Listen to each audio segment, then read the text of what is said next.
안녕하세요. 심리맨입니다. 심리맨 TV 채널은 심리와 마음에 관한 이야기를 나누는 심리 전문 채널입니다. 오른쪽 하단에 구독을 눌러주시면 이 채널을 잊지 않고 받아보실 수 있습니다.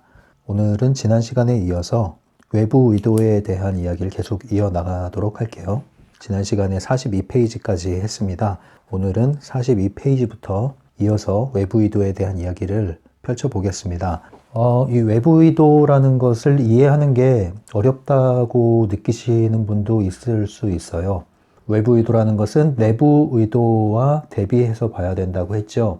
더하여 욕망이라는 것과 의도라는 것, 이것을 대비해서 보시면 더 이해하기가 쉽다고 했습니다. 그래서 외부 의도를 제가 설명을 할 때 에스컬레이터의 비유를 했는데요. 내부 의도는 외부 의도를 사용하기 위해서 작동하는 거라고 했습니다. 에스컬레이터가 작동을 하고 있는데 이 에스컬레이터에 올라타면 이 목적지로 데려간다고 했습니다. 내가 목표 지점으로 가는 것이기도 하고 목표 지점이 나에게로 다가오는 것이기도 하죠. 이 움직이는 외부의 힘, 이것을 외부 의도라고 한다면 내부 의도는 이 에스컬레이터의 한 걸음을 올라타는 이 의지라고 볼 수 있겠죠. 그래서 외부 의도를 외부에 존재하는 힘인데 어디에 존재하느냐? 그것은 가능태 공간에 존재한다고 했습니다. 물질 세계 너머에 있는, 이중거울 너머에 있는 가능태 공간에서 작동하는 외부의 힘, 외부 의도, 외부 에너지라고 볼 수 있어요. 쉽게 이야기하면 교회 다니시는 분들은 이런 얘기 많이 들었을 거예요. 예를 들면 어떤 목사님께서 기도에 응답을 받았다 그랬을 때 이렇게 말씀을 하시죠. 하나님께서 우리의 기도에 응답을 들어주셔서 우리에게 이 새로운 건물을 주셨습니다. 이렇게 얘기하잖아요. 그게 일종의 외부 의도의 관점으로 이야기를 하는 겁니다. 내부 의도의 관점에서 뭘까요? 우리가 열심히 노력해서 계약을 성사했고 그래서 이 건물을 샀습니다. 이게 이제 내부 의도의 관점이라면 외부 의도의 관점은 하나님께서 이 건물을 우리에게 허락하셨습니다. 우리에게 주셨습니다. 이렇게 말하는 것과 같은 거죠. 그래서 외부 의도는 항상 어떤 그 흐름을 살피라고 그랬잖아요. 상황이 어떻게 흘러가는가. 더 구체적으로 나에게 펼쳐지는 상황은 인간관계라고 그랬잖아요.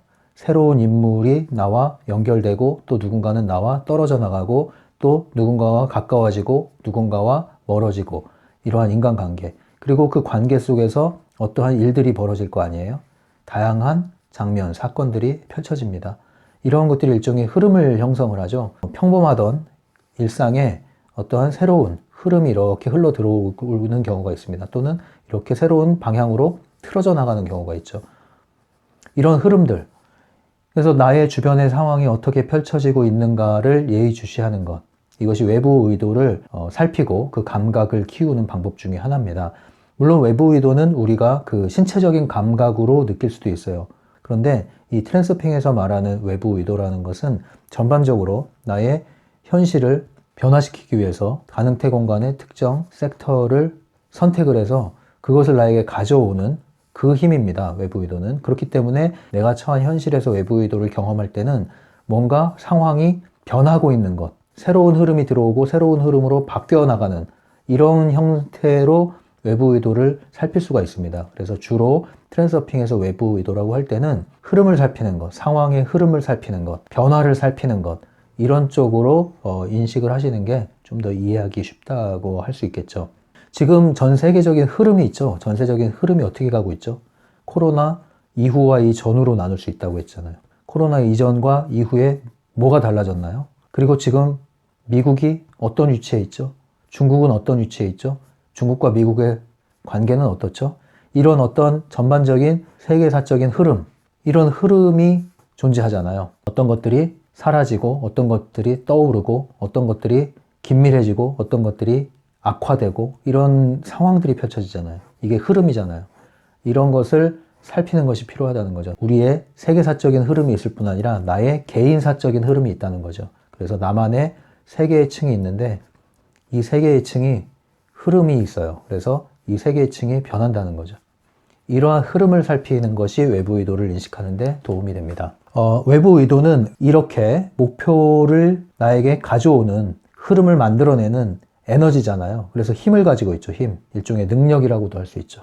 근데 42페이지와 43페이지에서 얘기하는 건 뭐냐면 물건들 있죠. 물건이나 주문, 마법 이런 것들. 이런 것들은 외부 의도에 비하면 장난감 같다는 거예요. 외부 의도를 끌어오기 위한 방편이긴 하나 준비 단계에 그치는 수준이다. 그렇게 보고 있죠. 그러니까 흔히 우리가 많이 알고 있는 부적 같은 거 있잖아요. 또는 뭐 크리스탈 힐링이라고 그래서 여러 가지 원석들을 또 다양한 에너지를 발생시킨다 해서 그런 것들을 사용하기도 하죠. 돌, 그리고 그 다음에 어떤 사람들은 뭐 주술을 외우려고도 하고 다양한 것들이 있습니다. 근데 이런 것들은 다 외부 의도를 가져오기 위한 하나의 장치, 도구에 불과하다. 그러니까 이것이 본질이 아니라는 거예요. 손가락으로 달을 가리키면 달이 본질이지 손가락은 본질이 아니라는 거죠. 그것과 같은 거예요. 그래서 이러한 것들에 너무 여러분들이 마음이 뺏길 필요는 없다. 그러나 외부 의도라는 것이 너무 막연할 때는 이런 것에 도움을 받을 수도 있겠다. 그러나 이것은 본질이 아니다. 그걸 알아차리라는 이야기입니다. 이를테면 그 ITI, International Transurfing Institute의 르니 가르샤가 운영하는 트랜서핑 단체가 있는데 여기서는 리프로그래밍을 할 수 있는 트랜서핑 스티커를 만들었어요. 그래서 별거 아니에요. 그냥 이게 파도가 있고 여기서 서핑하는 사람 그림이 있고 여기에 이제 문구가 있죠. 나는 날마다 에너지가 향상되고 있다, 좋아지고 있다, 세상은 나를 도와주고 있다, 뭐 이런 문구가 있잖아요. 현실의 아말감을 집어넣는 문구. 그런 것들을 여기다 몇 개의 구절을 썼어요.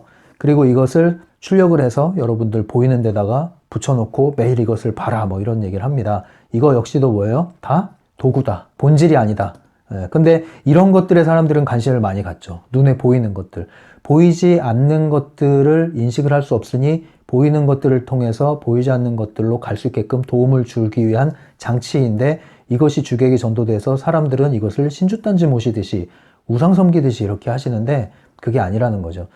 이런 것들에 너무 관심을 가지시니까 여러 가지 물건들이 나오는 거예요. 어떤 분들은 카드 하나에 금박을 탁, 물론 이제 진짜 금은 아니죠. 이렇게 금 색깔을 입혀가지고 여기에 긍정적인 에너지를 집어넣었다.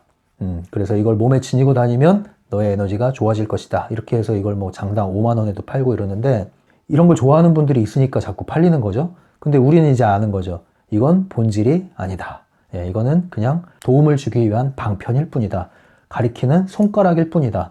우리는 이 손가락 자체에 관심이 없다. 우리는 외부 의도라는 그 실제적인 힘에 관심이 있다. 이렇게 여러분들이 정리를 하시는 게 좋겠습니다. 이제 44페이지에 가시면 여기에 내부 의도와 외부 의도의 차이에 대해서 아주 정리를 잘 해놨어요. 글을 읽으시면서 여러분들도 메모를 하면서 정리를 해나가시면 훨씬 선명하게 이해가 되실 텐데요. 내부 의도와 외부 의도의 차이를 잘 정리를 했습니다. 여기에 이제 욕망까지 집어넣어서 정리를 했어요. 욕망이라는 것은 목표 자체의 주의를 모으는 것이다. 그런데 이 목표는 이루어지지 않는다. 왜요? 욕망이라는 것은 다만 마음 안에서 원할 뿐이에요. 행동은 들어가지가 않아요. 갈망, 소망 같은 거죠. 됐으면 좋겠다 이거예요. 이러한 욕망은 행동으로 나타나지 않고 다만 마음으로 품는 욕망입니다. 이것은 이루어질 가능성이 적다. 이렇게 얘기를 하는 거죠.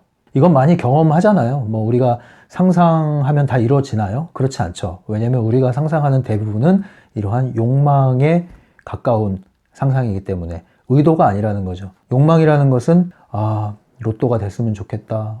나도 갑부가 됐으면 좋겠다.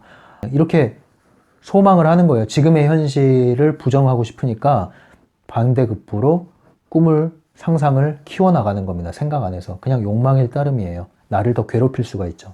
내부 의도와 외부 의도의 차이를 볼게요. 내부 의도는 과정, 목표를 향한 과정에 주의를 모은다. 그 얘기는 뭘까요? 내부 의도는 다른 말로 우리의 의지라고 보시면 되죠. 우리의 의지는, 아주 강력한 의지는 목표를 이루기 위해서 그 경로를 촘촘하게 계획을 세워서 이 계획을 하나하나씩 성취해 나가는 이런 방식으로 목표에 이르게 되는 과정, 이것이죠. 그래서 목표와 과정이 구체화돼서 이것을 확고한 신념을 가지고 추진을 합니다. 그래서 목표에 이르게 되죠. 그래서 한마디로 도전과 성취라고 보시면 돼요. 도전과 성취. 성공은 항상 소수. 그러므로 여기에 올라가기 위해서 우리는 더 많은 노력을 해야 되고, 더 많은 시간을 투자해야 되고, 더 많은 능력이 소요되고, 더 많은 자기 개발이 필요하고, 뭐 이런 원리죠. 근데 우리에게 주어진 시간은 점점 줄어드는데 경쟁자들은 이렇게 많고 나는 성공을 해야겠고, 그러니까 자연스럽게 어때요? 빨라지죠. 마음이 조급해지고 성급해지는 거죠. 계속 굴려먹는 겁니다. 누가요? 펜듈럼이요. 전형적인 펜듈럼의 법칙에 따른 삶을 살게 되는 겁니다. 외부 의도는 그러면 뭘까요? 외부 의도는 목표의 과정보다는 목표가 이루어지는 그 이치, 자연스럽게 나에게 다가올 수 있는 그 이치의 주의를 모아주는 겁니다.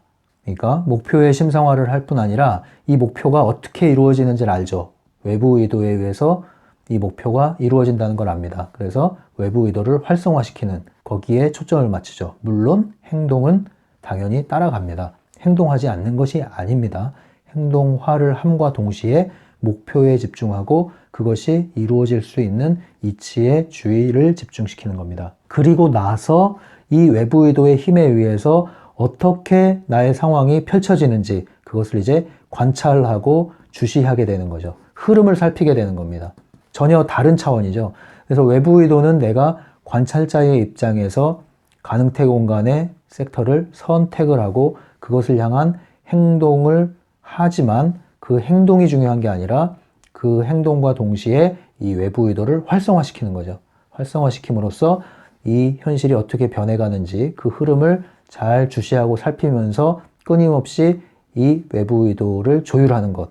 이것이 트랜서핑입니다. 그러나 내부 의도는 이러한 관찰자의 입장보다는 이 안에 들어가서 열심히 경주를 하는 거죠.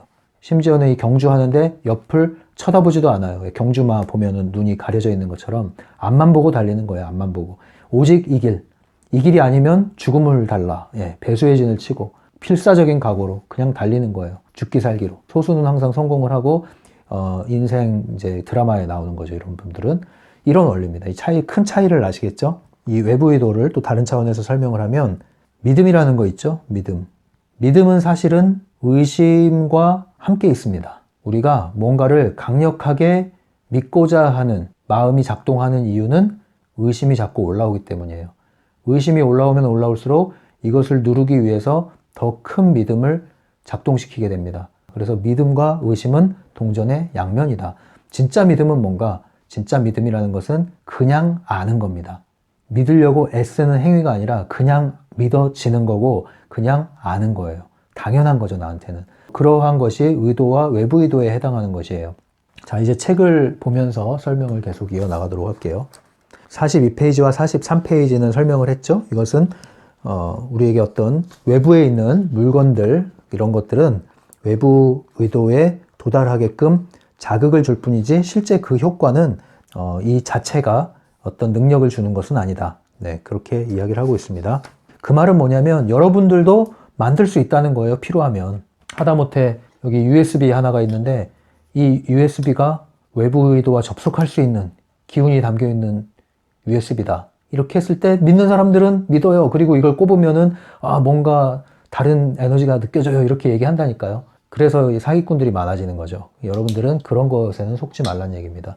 44페이지에 보시면 내부 의도, 외부 의도에 대해서 설명이 여기에 아주 잘 나와 있어요.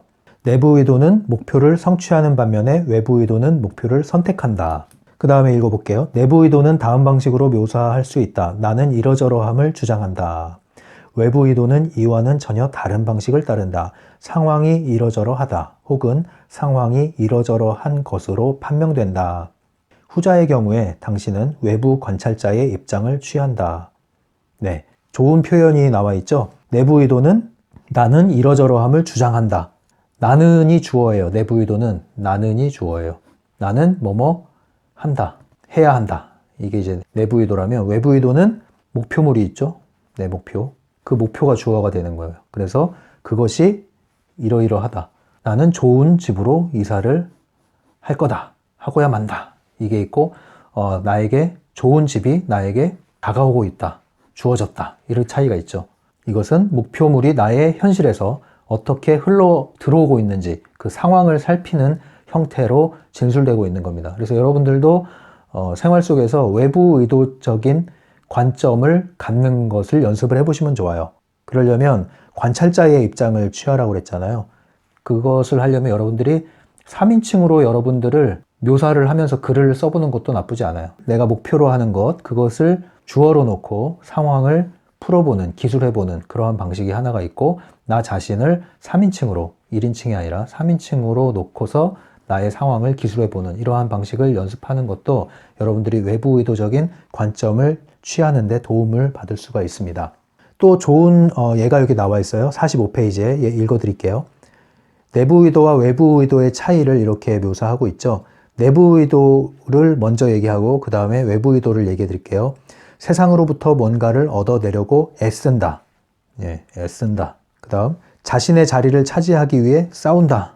닫힌 문을 열려고 애쓴다. 벽을 뚫고 지나가려고 애쓴다.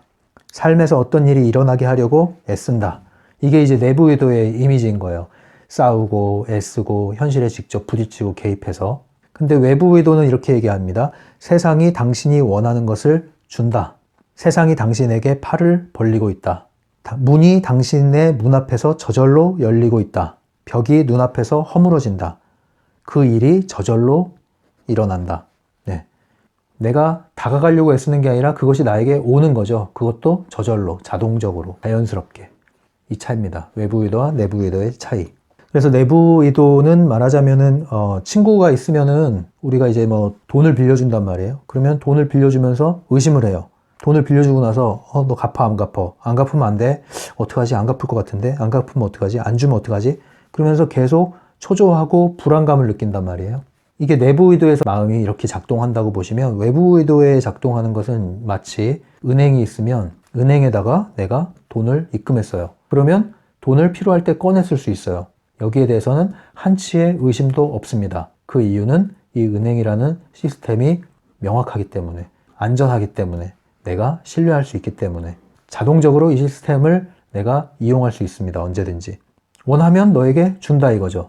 달라고 하면 주는 거예요. 여기에 대해서는 추호의 의심이 없어요. 안심하고 든든하죠. 이것이 바로 외부 의도와의 관계입니다. 우리 마음의 상태가 외부 의도를 이렇게 인식을 하시면 돼요. 내부 의도는 이런 거죠. 저놈이 돈을 갖고 튀면 어떡하지? 조금씩 찔끔찔끔 주면 어떡하지? 모른다고 입 닫으면 어떡하지? 이러면서 주고 나서 걱정이 되는 거예요. 그러니까 뭔가 내가 하고 나서도 찜찜한 거예요. 하면서도 찜찜한 거예요. 그리고 그것을 돈을 설령 받았다 하더라도 또 빌려달라고 그러면 어떡하지? 그러면서 끊임없이 초조하고 불안한 거예요. 근데 외부 의도가 바로 이러한 완벽한 시스템처럼 나에게 안심할 수 있는 환경을 제공해주는 그러한 에너지라는 겁니다. 외부 의도가요. 46페이지입니다. 당신이 선택을 하고 있다면 가능태 공간이 당신을 향해 움직여 오고 있는 것이다. 물론 가능태 공간이 저 혼자서 당신의 실현을 향해 움직여 오지는 않는다. 당신이 특정한 행동을 취해야만 그런 일이 일어난다. 이거는 마치 에스컬레이터가 내가 이것을 스위치를 켜면 움직이지만 이것을 이용하는 것은 내가 이 위에 올라타야 되는 것이죠. 예, 내가 행동을 취해야만 이 의도의 힘을 내가 사용할 수 있는 것이지 외부 의도는 가능태 공간에 존재하고 있지만 그것을 내가 사용하는 것은 내부 의도를 사용해서 올라타야 된다는 겁니다. 48페이지입니다. 믿음은 의심의 가능성을 내포한다. 믿음이 있는 곳에는 의심도 있다. 지식은 의심을 쫓아내준다. 당신은 사과를 쥔 손을 놓으면 사과가 땅에 떨어진다는 사실을 한치도 의심하지 않는다. 안 그런가? 그렇게 될 것을 믿는 것이 아니라 안다. 순수한 외부 의도는 의심으로부터 자유롭다. 네, 아까 얘기했듯이 믿음에 대한 얘기입니다. 그래서 우리가 뭔가 믿습니다라는 말을 많이 할수록 이 사람은 잘 안 믿어지는데 믿고 싶어 하는구나. 이렇게 이해하시면 돼요. 진짜 믿어지는 건요. 그냥 아는 거죠. 그냥 아는 거예요. 그래서 트랜서핑도 마찬가지거든요. 마치 바딤 젤란드가 이 머릿속에 주입이 된 것처럼 느꼈다고 그랬잖아요. 트랜서핑이라는 정보가. 그것처럼 우리도 이 트랜서핑을 인식하는 것이 트랜서핑 원리에 대한 기본적인 이해, 그 이해에 바탕을 둔 신뢰, 이것이 형성이 돼야 되는 거죠. 충분한 개념을 먼저 이해하고 인식하는 것을 목표로 시간과 에너지를 좀 더 투자하시는 것이 필요하다. 이렇게 말씀드리고 싶네요. 근데 그것이 하루아침에 되는 건 아니고요. 시간이 필요한데 반드시 실패의 과정을 통해서 경험적으로 알게 된다고 얘기했잖아요. 약간의 의심도 포함되고요. 불안도 포함되지만 계속 지속을 하면서 이것이 하나씩 줄어들게 되고 그것이 마침표, 말줄임표, 이건가? 하면서 깊어지게 되죠, 생각이. 그러다가 어느 순간 통찰, 느낌표에 이르게 됩니다. 이 과정을 거쳐야 되는 거예요. 49페이지에 보시면 내가 외부 의도를 개발하고 강화하는 방법을 모른다는 사실이 독자들을 실망시킬 것 같아 유감스럽다. 그런 훈련의 목표는 이런 식일 것이다. 의도를 가지기 위해서 의도를 모으기. 네, 아이러니하죠. 이 외부 의도에 대한 감각을 키우려고 이 의도를 모아야 된다. 이런 얘기를 하는데 그래서 타프티라는 책을 우리가 볼 필요가 있는 게 바로 이 외부 의도에 대해서 한 방에 정리가 되는 기법을 여기서 제시하고 있죠. 그것이 이 다운머리 기법이라는 겁니다. 이 우리 외부에 존재하는 의식의 센터, 이 의식의 센터에 초점을 맞춤과 동시에 슬라이드를 상영을 할 때 외부 의도가 작동을 한다. 마치 전원을 콘센트에 연결을 하는 것처럼 연결돼서 전기가 작동해서 필름이 움직이는 것처럼 내가 에너지 센터에 의식을 모아서 이 에너지 센터와 접속이 되면 외부 의도가 작동을 한다. 이렇게 얘기를 하는 거예요. 그래서 이걸 메타력이라고 얘기하죠. 타프티 도서를 보면은 이 다운머리 기법이라는 것을 이해하시면 여러분들이 이 복잡한 외부 의도의 활성화에 대해서 이 트랜서핑 도서에서 말하는 다양한 개념들을 한 방에 정리할 수 있습니다. 그래서 외부 의도에 대해서 여러분들이 좀 더 통합되고 명확한 솔루션을 원하시는 분은 타프티 도서를 참조하시면 됩니다. 이것은 제가 나중에 다룬다고 얘기를 했습니다. 49페이지 보시면 내부 의도가 끝나고 외부 의도가 시작되는 경계선을 긋기는 어렵다 이렇게 얘기를 했어요. 그게 뭐냐면 외부 의도에 올라타기 위해서 내부 의도를 사용해야 한다고 그랬잖아요. 그러면 얼만큼이나 내부 의도를 사용해야 됩니까? 라는 질문에 대해서는 정확하게 수치화시켜서 말씀드리기가 어렵다는 거죠. 이거 역시도 감각으로 알아차리는 수밖에 없는 부분입니다. 그래서 경험을 해보셔야 되는 부분이죠. 52페이지입니다. 이것은 정말 제대로 이해하기 어려운 문제다. 외부 의도 자체가 말로써 표현할 수 없는 것이기 때문이다. 바딤 잘란드도 참 이걸 설명하기 힘들어하고 있어요. 지금 외부 의도를. 왜냐하면 경험적으로 감각적으로 익혀야 되는 부분이기 때문에 말하길 참 어려워하는 것 같아요. 계속 읽어볼게요. 나는 일부 영적 단체들이 추종자들의 호기심을 끌기 위해 그러는 것처럼 당신을 헷갈리게 하여 혼란에 빠뜨리려는 생각이 없다. 이런 걸 보고 이제 영성팔이라고 그러죠. 영성팔이. 네, 이런 분들이 있습니다. 괜히 복잡하게 어렵게 얘기하고 단계를 만들어 가지고 거기에 이르기 위해서 돈을 더 지불해야 되고 등급을 만들어서 경쟁을 하게 하고 그래서 소수의 몇몇만이 이 교주를 만나서 에너지를 받을 수 있고 이러한 체계, 전형적인 종교 펜듈럼의 체계죠. 네, 이거 영성팔이라고 하는 겁니다. 이런 거 하지 말란 얘기예요. 바딤이 하는 얘기는요. 트랜서핑의 원리를 실천하다 보면 알아야 할 모든 것은 직접적인 경험으로부터 얻게 될 것이다. 특별한 연습이나 훈련은 필요 없다. 트랜서핑에는 신비나 비밀 따위가 없다. 네, 아주 제가 좋아하는 입장입니다. 이런 거죠. 하지만 여기서 간과하면 안 될 것들이 특별한 연습이나 훈련이 필요 없다고 할 때 아무것도 하지 말라는 뜻이 절대 아닙니다.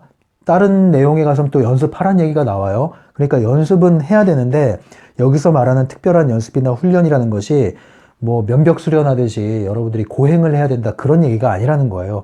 꾸준히 여러분들이 실행하고 그래서 점검하고 다시 피드백 받고 또 실행하고 그렇게 해서 감각을 키워나가는 노력은 반드시 해야 됩니다. 그거 없이 트랜서핑을 내 것으로 만드는 것은 쉽지가 않아요. 바딤처럼 이렇게 직접 전달을 받지 않는 한은. 그래서 책을 여러 번 회독을 하시고 조금씩 적용을 또 해보시고 점검을 하시고 계속 반복을 하셔야 됩니다. 계속 읽어볼까요?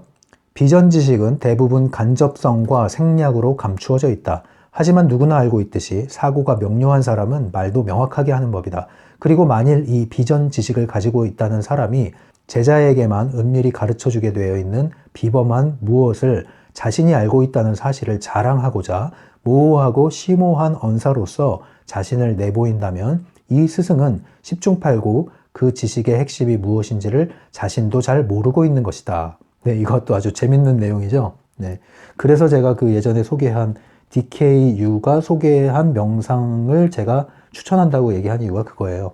네, 워낙 길을 잃을 수 있는 많은 명상법들이 많이 있는데 이 DKU는 아주 명쾌하게 단계별로 핵심을 잘 설명을 했고요. 건강한 방식으로 명상을 활용할 수 있도록 안내하고 있습니다.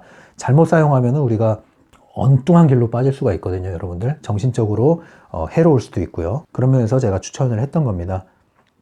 계속 읽어볼게요. 가능태 공간이 있고 선택의 가능성이 있다.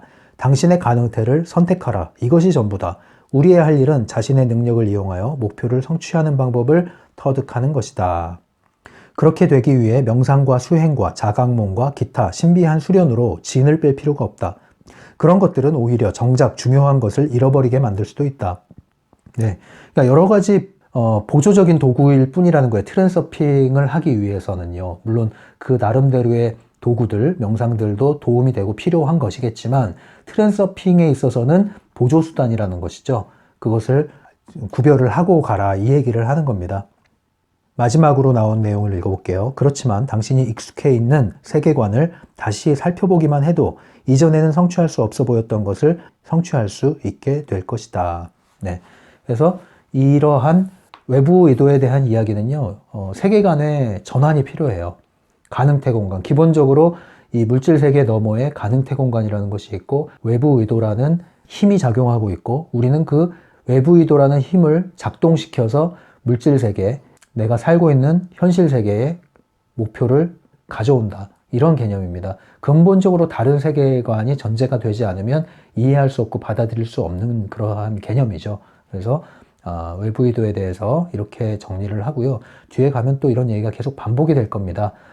그래서 오늘의 핵심은 정리를 하면 외부 의도라는 것을 우리가 감각을 키우기 위해서는 상황이 어떻게 흘러가는가를 관찰하는 것, 그 관찰자의 입장, 관조자의 입장을 취하는 것이 필요하다. 단 외부 의도의 흐름이라는 것은 나에게 있는 이중거울에 나의 마음의 태도의 반영이 바뀌어야만 그 외부 의도가 작동을 하기 때문에 반드시 먼저는 내 마음의 태도를 점검을 하고 어떠한 에너지 산염체를 거울에 방사할 것인가 그것을 먼저 한 후에 그것을 했다면 이제 외부에 있는 흐름을 살피라는 거죠. 행하는 것을 행하되 외부에 우연히 펼쳐지는 사건이라든가 아니면 변화하는 흐름 이런 것들을 예의주시하시고 이것이 내가 가능태 공간을 활성화한 것과 어떠한 관련이 돼서 펼쳐지는 것인가 이것을 잘 살피라는 거죠. 그러면 거기에 기회가 있고요.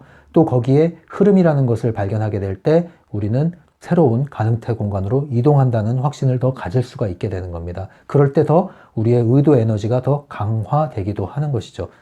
그래서 우리가 외부 의도를 살펴봅시다. 상황을, 흐름을 살피는 연습을 합시다. 이것이 오늘의 적용 과제라고 할 수 있겠네요. 네, 오늘은 이만 얘기하고요. 이 채널이 도움이 된다고 생각하시면 오른쪽 하단에 있는 구독 버튼을 눌러주시면 잊어버리지 않고 받아보실 수가 있습니다. 지금까지 심리맨이었어요. 감사합니다.